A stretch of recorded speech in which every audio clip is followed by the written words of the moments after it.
The Henrician Articles or King Henry's Articles were a permanent contract between the Polish nation of the Polish-Lithuanian Commonwealth and a newly elected king upon his election to the throne that stated the fundamental principles of governance and constitutional law in the Polish-Lithuanian Commonwealth, while pacta conventa comprised only the personal undertakings of the king-elect. The Henrician Articles were a permanent statute that all kings-elect had to swear to respect. The Articles functioned essentially as a first constitution for Poland until the Constitution of May 3, 1791. Origins. The Articles took the form of 18 articles written and adopted by the nobility in 1573 at the town of Kamień, near Warsaw, during the interregnum following the extinction of Jagiellon dynasty. The document took its name from that of Henry of Valois, the first Polish king elected in a free election, who was obliged to sign the Articles before being allowed to ascend the throne. Subsequently, every king-elect was required to swear fidelity to them, as is contrasted with the similar documents, the pacta conventa, which were tailored and different for each king-elect. Acceptance by the king-elect of the Articles was a condition of his elevation to the throne, and they formed part of the royal oath at the coronation. Provisions.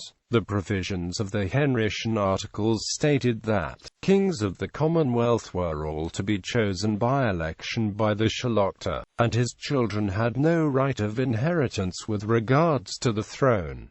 King marriages had to gain the approval of the Senate. The king must convene a general Sejm at least once every 2 years for 6 weeks. The king had no right to create new taxes, tariffs as such without approval of the Sejm. Between SEJMS, 16 resident senators were to be at the king's side as his advisers and overseers. This royal council of 16 senators was elected every 2 years during the same session. 4 of the number were obliged to accompany the king and serve as advisers and supervisors to ensure that the king made no decision contrary to the laws of the Commonwealth. All royal decrees had to be counterstamped by the chancellors of the deputy chancellors. The king had no right to call apostolide Rossini without approval of the same. Further, the Articles upheld the informal tradition that the king could not send those troops to serve outside the Commonwealth's borders without compensation,